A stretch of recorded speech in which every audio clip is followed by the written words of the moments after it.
Boa noite, meus amigos. Estamos aqui de volta. Como sempre, começamos invocando a Santíssima Virgem Maria, o Santo Padre Pio de Pietrelcina, e roguem a Deus que nenhuma injustiça se cometa nesse programa. Eu queria lembrar a vocês o curso A Consciência de Imortalidade, que será proferido por mim aqui em Colonel Heights, Virgínia, de 11 a 16 de outubro de 2010. Informações e inscrições com o senhor Eduí Ferro. E-mail edui.ferro@uol.com.br ou pelos telefones 041 3527 0987 ou 9974 4443.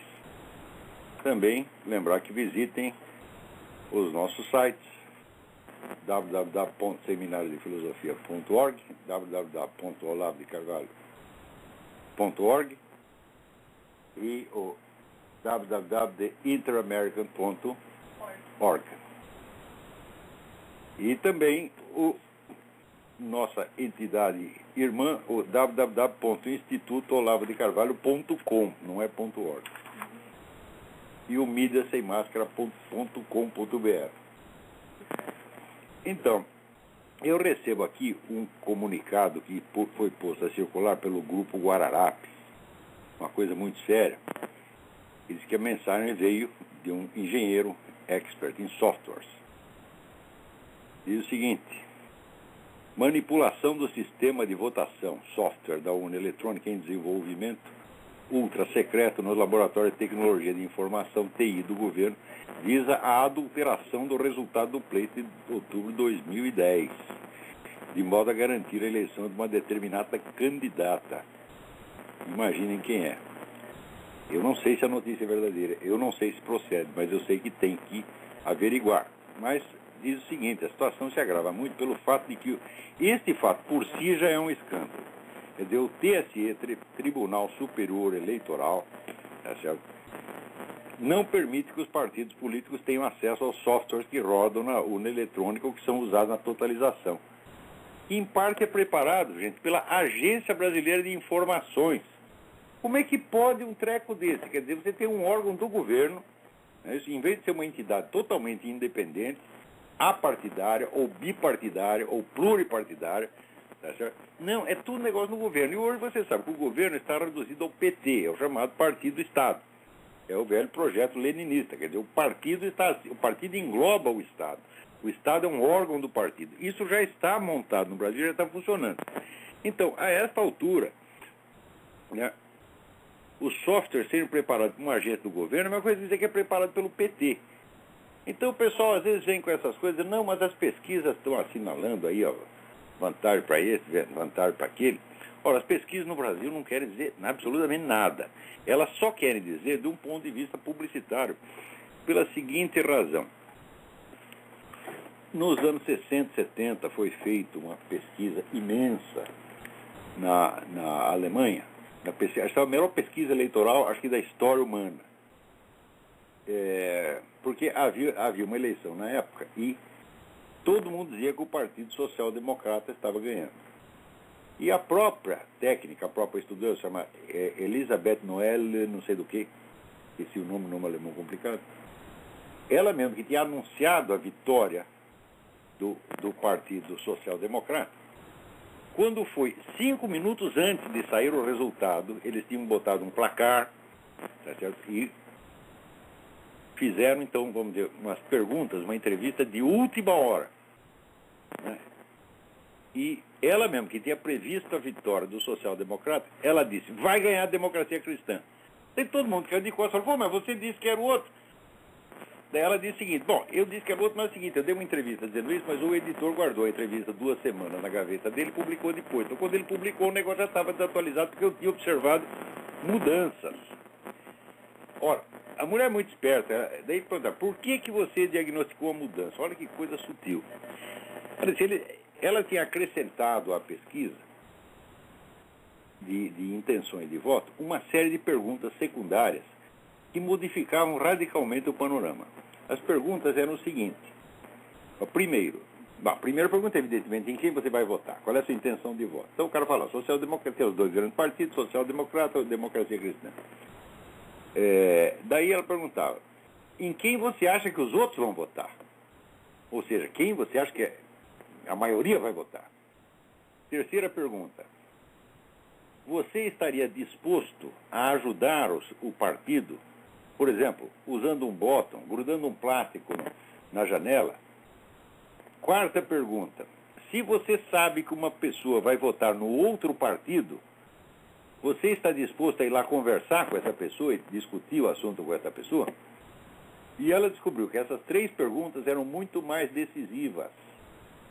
Ou seja, o partido que ia ganhar não era aquele que tivesse mais intenções de voto explícitas, mas que tivesse mais gente confiando na vitória dele, mais gente disposta a trabalhar por ele e mais gente disposta a discutir o assunto. Então, esses é que são os fatores decisivos. Como ela viu que a intenção de voto dava maioria para o social-democrata, mas ela viu que nas outras 3 perguntas favorecia a democracia cristã. Então ela disse, está aqui, a democracia cristã vai ganhar. E ganhou de fato. Isso foi, não sei se vocês entenderam o negócio. Quer dizer, o decisivo não é tanto a intenção de voto declarada, mas no fim das contas a confiança que as pessoas têm na sua causa. Aqueles que têm mais confiança e que estão mais dispostos a lutar por ela, defender em público, essas vão ganhar. E ela viu que isso acontecia por quê? Porque, embora a social-democracia tivesse mais intenções de voto, o pessoal da democracia cristã era mais combativo e estava mais disposto a lutar pelo partido. Então ela viu, na hora a turma que tinha intenção de votar no social-democrata ia sentir fraqueza e ia correr para a maioria. Daí ela faz lá todas umas explicações, explicação psicológica, com medo do isolamento, porque às vezes as pessoas têm medo de ficar na minoria, medo de ficar isolado, né? A não ser quando é uma minoria prestigiosa, né? Por exemplo, se for gay, né? Se for minoria racial, essas coisas, tudo daí é bonito ser essa minoria, porque todo mundo paparica, leva dinheiro do governo, é a minoria aprovada pela maioria. Mas quando é minoria mesmo, o pessoal fica com medo e na hora H todo mundo se bandeia para a maioria. E ela viu que isso ia acontecer. Muito bem. Eu noto que nesta eleição o pessoal do Serra parece que está um pouco mais combativo. Mas eu não sei se eles têm confiança na vitória. Esse é que é o problema. Se o sujeito está disposto a votar no Serra, mas ele acha que o outro lado vai ganhar, na hora H ele passa para o outro lado. Pelo menos uns 10, 15% passa. E esses 10, 15% pode ser decisivo. E é justamente aí que entram as pesquisas. Quer dizer, as pesquisas são uma indução de voto efetivamente. E as pesquisas estão maciçamente induzindo as pessoas a votar na Dilma, né? Outro dia teve no programa do Raul Gil, um camarada, um comentarista esportivo, o tal do Cajuru, ele fez um teste decisivo. Tinha lá uma plateia imensa. E ele perguntou aqui, quem aqui tem a maquininha do Ibope em casa? Ninguém tinha. Quem aqui já foi consultado pelo Ibope? Ninguém. Daí ele perguntou, quem aqui vai votar no Lula? Apareceram 3 caras. Quem aqui não vai votar no Lula? 99% levantou. Então, tá aí. Essa pesquisa a gente viu. Não é como essa do Ibope, do Datafolha, etc, etc. Que é tudo, vamos dizer, tem confiabilidade zero. Mas eles têm confiabilidade zero no que diz respeito a pesquisas, né? No que diz respeito a publicidade e marketing, eles são ótimos. Então, o que tem que fazer é o seguinte. Se vocês estão afim de fazer o Serra ganhar, vocês têm que afirmar que ele vai ganhar. Tá certo? Então, a Dilma está representando o papel como se ela já fosse presidente da República. O Serra devia fazer a mesma coisa. Ia posar de presidente da República e começar a dar ordem, que nem aquela vagabunda dá. Entendeu? Então, isso aí às vezes é mais importante. Outra coisa, é importante que as pessoas se disponham não só a votar, mas a lutar pelo partido. Às vezes uma coisa simples, você usar um botão lá. Zé Serra ainda da Costa, certo? Isso é mais importante às vezes do que o próprio voto. E isso aí, o seu voto é um só. Mas o esforço que você faz pelo partido pode se traduzir em 10 ou 15 votos. Outra coisa, por mais cansativo e aparentemente inútil que seja discutir com um petista, discuta, prove, enfrenta a teimosia do cara. Isto funciona. Quer dizer, o lado que estiver mais disposto a persuadir o outro é provavelmente o lado vencedor. Isso aí é chamado teoria da espiral do silêncio. Quer dizer, para você derrotar uma corrente, você precisa fazer com que ela consinta em ficar quieta primeiro. Você vê, o Foro de São Paulo cresceu por quê? Porque as potenciais vítimas do Foro de São Paulo se calaram. Ou por incredulidade, ou por covardia, ou por burrice, uma burrice fora do comum. Né? Aliás, eu estou pensando até aqui, eu vou mover uma queixa contra o CFR, Council on Foreign Relations, porque ali pelo ano 2003, 2004, aqueles filhos das putas fizeram lá uma sessão e declararam que o Foro de São Paulo não existia, que tinha sido inventado por um direitista do Rio de Janeiro, que era eu. Né? E é claro que isso aí reforçou tremendamente a posição dos ocultadores do Foro de São Paulo no Brasil. Agora que vamos dizer, a merda está feita, agora que o Foro de São Paulo já domina o continente inteiro, e todo mundo já fala abertamente do Foro de São Paulo, cada um bate no peito e diz, não, eu sou membro do Foro de São Paulo, nós fizemos isso, fizemos mais aquilo. Né? Agora então eu vou lá com aqueles filhos das putas do CFR e dizer, olha aqui, como é que é? Vocês me devem no mínimo, um pedido de desculpa. Na verdade, devia processá-los, né, e responsabilizá-los por todo o dano que eu tive na mídia brasileira. Devia até fazer isso, mas não vou fazer não. Só quero... confessa que eu tinha um amigo chamado Otto, eu nem sei onde ele anda, se ele está vivo, se morreu, onde está. Quando era jovem, ele gostava de bater, era um sujeito muito brigão, ele batia nos fulanos e falava assim, confessa que é um bosta. Agarrava o sujeito pelo colarinho e pá, cheio de porrada, confessa que é um bosta. Só parava de bater quando o sujeito confessa, sou um bosta. Então, é isso que eu quero do CFR. Eu quero, principalmente os seus especialistas em América Latina, o Kenneth Maxwell e o Luiz Felipe de Alencastro, eu quero os dois assim, em coro. Nós somos uns bosta.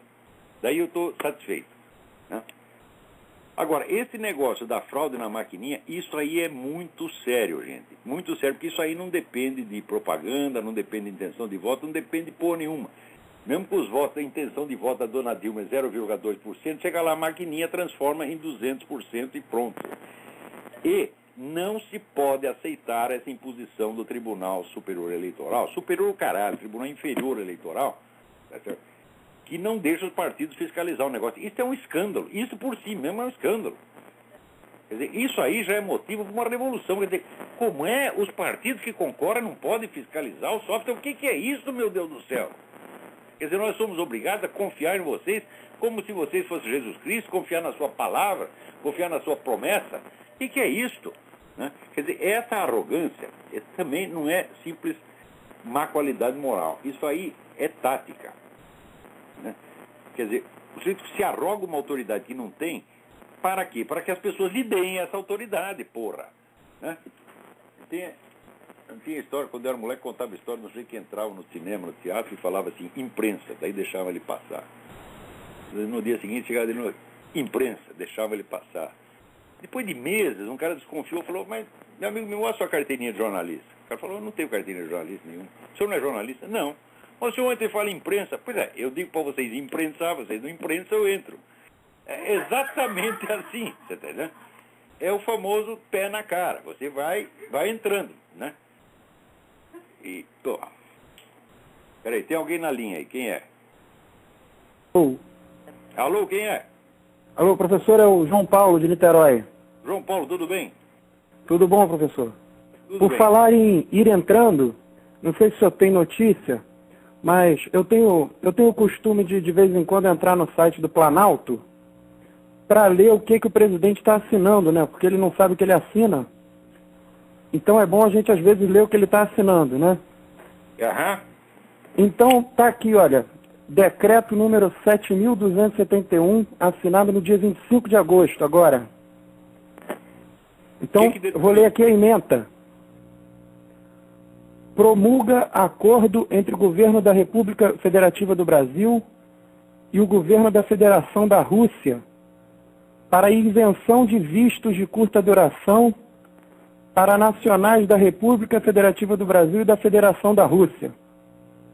Puta merda, que legal. Vai encher de cara da KGB aí. Puta. Mas deixa eu ler aqui o artigo 1º, professor, do tratado, né? Do acordo.